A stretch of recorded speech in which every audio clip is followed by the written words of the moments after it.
आज का यह वीडियो लेक्चर किसी टॉपिक से रिलेटेड नहीं है, बल्कि ये सिर्फ ये बताने के लिए है कि केमिस्ट्री या साइंस का कोई भी स्ट्रीम हो, स्पेशली साइंस में या स्पेशली केमिस्ट्री में माध्यम का या मीडियम का कोई मतलब नहीं होता है कि हम केमिस्ट्री को हिंदी मीडियम में पढ़ते हैं या इंग्लिश मीडियम में पढ़ते हैं। जितने भी वीडियो हमने अब तक डाले हैं यूट्यूब पे, मेरे जितने भी वीडियो पड़े हैं वे सभी वीडियो मिक्स लैंग्वेज में है। मिक्स लैंग्वेज मीन्स ये कि टर्म्स को हमने इंग्लिश में लिखा है, लेकिन हमने अपनी बात को हिंदी में भी कहा है और इंग्लिश में भी कहा है।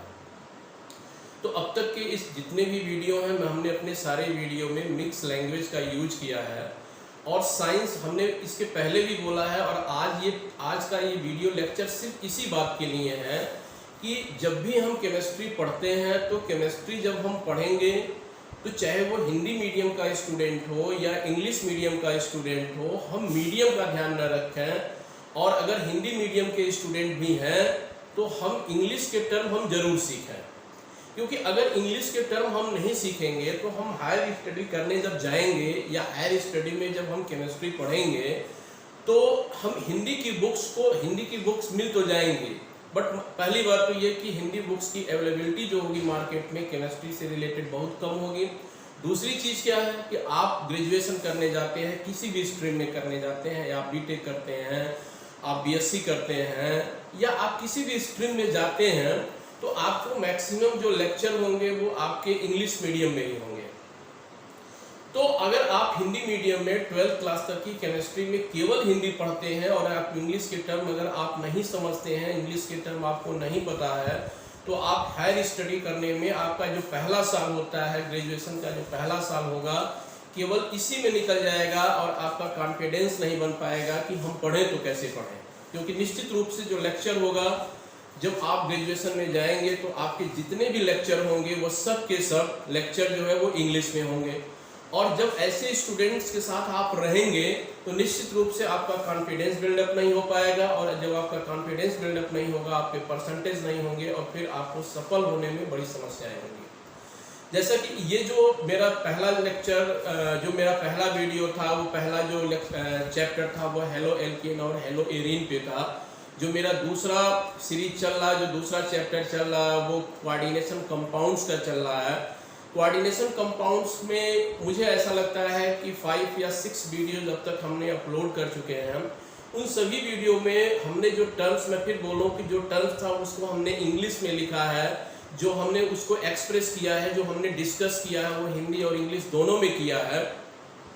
तो इस वीडियो में केवल मैं ये बताता हूँ कि जैसे चैप्टर का नाम है कोऑर्डिनेशन कंपाउंड, तो इस कोऑर्डिनेशन कंपाउंड को हिंदी में आप जब पढ़ेंगे तो आप इसको पढ़ेंगे कि उप सहसंयोजी यौगिक पढ़ेंगे। और मुझे ऐसा लगता है कि जब आप इसको उप सहसंयोजी यौगिक बोलेंगे कंपैरेटिवली कोऑर्डिनेशन कंपाउंड के, तो आपको टफ लगेगा कि उप सहसंयोजी बोलेंगे आप। इसी तरीके से मैं टर्म्स को, कितने टर्म्स अब तक हम लोगों ने इस चैप्टर में कोऑर्डिनेशन केमिस्ट्री में जितने भी टर्म्स हम लोगों ने पढ़ा है, इस वीडियो में मैं उन टर्म्स की हिंदी क्या होगी मैं केवल उसके बारे में डिस्कस करूंगा।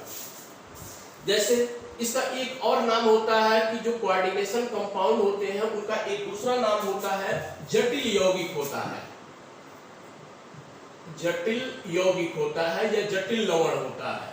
और इस चीज को हम इंग्लिश में जब हम लिखते हैं तो हम लिखते हैं कॉम्प्लेक्स साल्ट लिखते हैं, कॉम्प्लेक्स साल्ट लिखते हैं इसको। तो कॉम्प्लेक्स साल्ट की हिंदी जो होती है वो जटिल लवण होती है। इसी तरीके से जब हम लिगेंड, आप लिगेंड को लिखते हैं, हिंदी मीडियम में लिखेंगे तो लिगेंड लिखेंगे। इसी चीज को इंग्लिश में लिखते हैं तो LIGAND लिगेंड लिखते हैं। अब लिगेंड का जब आप, जैसे आप लिखते हैं, यहां लिखते हैं केंद्रीय धातु, जिसको आप जब इंग्लिश में लिखते हैं तो आप लिखते हैं सेंट्रल मेटल, सेंट्रल मेटल लिखते हैं। आप जब लिखते हैं कि ऑक्सीकरण संख्या, हिंदी में लिखते हैं ऑक्सीकरण संख्या, इसी को आप इंग्लिश में लिखते हैं तो आप लिखते हैं ऑक्सीडेशन स्टेट, या ऑक्सीडेशन स्टेट कहते हैं या ऑक्सीडेशन नंबर कहते हैं। आप हिंदी मीडियम में लिखते हैं सह संयोजन संख्या लिखते हैं। आप किसी चीज को इंग्लिश में लिखते हैं तो लिखते हैं कोऑर्डिनेशन नंबर लिखते हैं।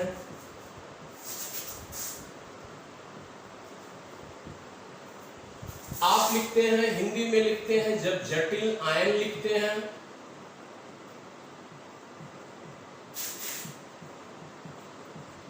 इंग्लिश में इसको लिखते हैं कॉम्प्लेक्स साल्ट लिखते हैं या कॉम्प्लेक्स आयन लिखते हैं। तो ये जैसे हमने ये बोला कि जितनी भी टर्म्स अभी तक आए हैं मैं उनकी हिंदी लिख रहा हूँ। आप जब लिगेंड का क्लासिफिकेशन करते हैं तो आप लिखते हैं, जैसे हमने एक टर्म बोला था डेंटिसिटी, इंग्लिश में उसको हमने बोला था डेंटिसिटी, और इसी चीज को हिंदी में आप लिखते हैं तो लिखते हैं दंतता। दंतता का मतलब ये होता है कि वो कितने कोऑर्डिनेट बांड बनाया, उसी को इंग्लिश में कहते हैं डेंटिसिटी, हिंदी में कहते हैं दंतता। डेंसिटी के आधार पर जब क्लासिफिकेशन हम लिगेंड्स का वर्गीकरण करते हैं, हिंदी में वर्गीकरण करते हैं लिगेंड का, तो आप कहते हैं जैसे एक दंती,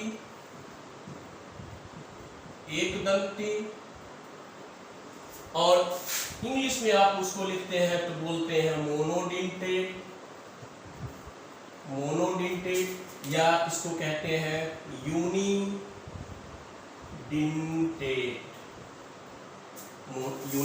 कहते हैं। आप जब हिंदी में कहते हैं जिस चीज को द्विदंती कहते हैं, इंग्लिश में आपको कहते हैं बाइडेंटेट कहते हैं। तो ये सब क्या है कि जितने भी टर्म्स आए हैं अभी मैं एक एक करके लिखता हूं। तो आप यहाँ देखें, जैसे हम जिसको कॉम्प्लेक्स साल्ट कहते थे उसकी हिंदी है जटिल लवण, लिगेंड कहते थे उस चीज को हम लिगेंड ही लिखते हैं हिंदी में, सेंट्रल मेटल केंद्रीय धात, ऑक्सीडेशन स्टेट या नंबर ऑक्सीकरण संख्या, कोऑर्डिनेशन नंबर सहसंयोजन संख्या, कॉम्प्लेक्स आयन जटिल आयन, डेंटिसिटी दंतता, मोनोडेंटेट या यूनिडेंटेट एक दंती, बाइडेंटेट द्विदंती। तो जितने भी ऐसे स्टूडेंट जिनको इस लेक्चर में मीडियम में प्रॉब्लम होती थी वो अपनी कॉपी पे इसको जरूर नोट कर लें। तो जब आप वीडियो को सुनेंगे और वीडियो में जब हम इंग्लिश के टर्म हम यूज करेंगे तो आप उसकी मीनिंग समझ जाएंगे। उसके साथ साथ दूसरी चीज, मैं एक चीज और बताऊं कि जब भी कोई भी किसी भी एग्जाम का पेपर, चाहे वो बोर्ड का पेपर हो या किसी कंपटीशन का पेपर हो, जो पेपर होते हैं बाइलिंगुअल होते हैं, दोनों मीडियम में होते हैं, हिंदी मीडियम में भी होता है और इंग्लिश मीडियम में भी होता है। चूंकि हम लोग हिंदी बेल्ट के हैं तो हिंदी मीडियम में जरूर होता है और उसके साथ इंग्लिश मीडियम में भी होता है, चाहे जो भी आपके पेपर हो। और एक जब होता है कि अगर कहीं बाई द वे अगर पेपर में प्रिंटिंग मिस्टेक्स होता है तो आप उस, और अगर आपको हिंदी में चीजें आपको गलत लग रही हैं या हिंदी में चीजें आपको नहीं समझ रही हैं, तो उस पेपर का या उस क्वेश्चन का उस पार्ट का जो इंग्लिश वर्जन होता है, इंग्लिश में जो लिखा होता है, उसी को स्टैंडर्ड माना जाता है। कि अगर कहीं कोई डाउट है किसी क्वेश्चन में और आपको ये लग रहा है कि हिंदी में जो चीजें लिख रही हैं उसका मतलब नहीं समझ में आ रहा है या वो गलत लग रहा है, तो आप उसके इंग्लिश वर्जन को देखें। तो इंग्लिश वर्जन को जब आप देखेंगे तो इंग्लिश वर्जन में जो चीजें लिखी हुई हैं उसी को आप स्टैंडर्ड मानते हैं। रीजन उसका क्या है? रीजन ये है कि मोस्टली मोर देन 90% लोग जो होते हैं वो जब आप साइंस को पढ़ते हैं और हायर स्टडी करते हैं तो आप इंग्लिश मीडियम में ही करते हैं। ये सच्चाई है। और इस सच्चाई के साथ जब कोई भी टीचर या कोई भी हायर स्टडीज में पढ़ने वाला या पढ़ाने वाला स्टूडेंट हो या टीचर हो, तो उसके पास जितनी भी बुक्स होती हैं, जितने भी मटेरियल्स होते हैं, मोस्टली इंग्लिश मीडियम में होता है। तो जब भी वो क्वेश्चन पेपर सेट करता है जनरली, तो उन्हीं बुक्स को और उन्हीं मटेरियल के आधार पर क्वेश्चन पेपर सेट करता है। तो जब सेट करता है तो उसके जो इंग्लिश वर्जन होता है वो वहीं से वो उस बुक से उठा करके क्वेश्चन को डालता है और फिर उसको ट्रांसलेट करता है हिंदी में, या वो करता होगा या ट्रांसलेट उसका दूसरा आदमी कोई करता है तो उसका ट्रांसलेशन होता है। जब वो ट्रांसलेट करता है तो कोई भी चीज जब इंग्लिश मीडियम से, और पहले वो इंग्लिश मीडियम में ही लिखी जाती है, और इंग्लिश मीडियम में से जब हिंदी मीडियम में उसको ट्रांसलेट किया जाता है तो कहीं कहीं मिस्टेक्स हो सकती हैं। क्योंकि होता क्या है कि हिंदी मीडियम में जो इंग्लिश वर्ड हैं, जो टेक्निकल वर्ड हैं, जब उनकी हिंदी जो होती है वो एक से ज़्यादा भी हो सकती है। कुछ सामान्य हिंदी में भी लिखे जाते हैं, कुछ लिटरेचर हिंदी में, कुछ साहित्यिक हिंदी में भी लिखा जाता है। तो हिंदी में मीनिंग उसकी समझ में नहीं आती है, इंग्लिश में मीनिंग समझना ज़्यादा आसान होता है। तो मैं फिर बताऊँ कि जब भी कोई पेपर हो और आपको अगर ये लगता है कि किसी क्वेश्चन में या किसी पॉइंट में आपको लगता है हिंदी वर्जन में कि ये गलत लग रहा है या ये चीज़ नहीं समझ में आ रही है, तो निश्चित रूप से उसका जो इंग्लिश वर्जन है उस पेपर का, उस क्वेश्चन का, उस इंग्लिश वर्जन को आप जरूर देखें। और जो आप इंग्लिश वर्जन में देखेंगे तो ये मान के चलिए कि वो 100% सही होगा और वही स्टैंडर्ड होगा जो इंग्लिश वर्जन में लिखा है, उसी को समझ करके ही आप हिंदी उसका समझिए। इसके अलावा अब मैं चलता हूँ, जैसे हमने यहाँ कुछ एग्जाम्पल्स लिखा था कि और उसकी टर्म्स की हिंदी लिखा था और उसकी इंग्लिश लिखा था। इसके अलावा और भी इस चैप्टर में जो भी आता है मैं लिख रहा हूँ, और जितने भी स्टूडेंट्स हैं मेरे साथ उसको अपनी कॉपी में नोट करते रहें, जिससे कि आप दोनों चीज़ें समझते रहें, उसकी हिंदी भी समझते रहें और इंग्लिश भी समझते रहें। जैसे हमने लिखा था कि बाइडिक्टेड लिगेंड का जब क्लासिफिकेशन किया था तो दो तरीके से किया था। एक किया था सममित द्विदंती।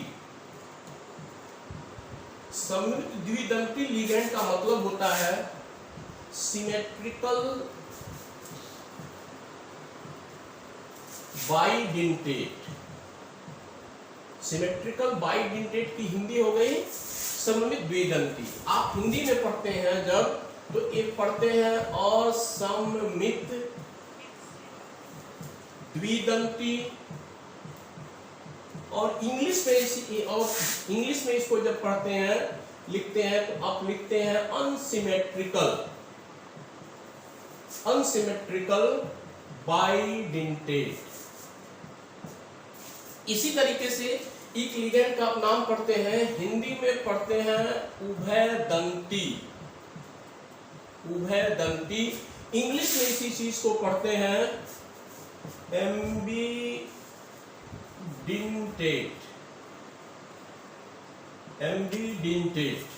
एम्बिडेंटेट को ही उभयदंती भी कहते हैं।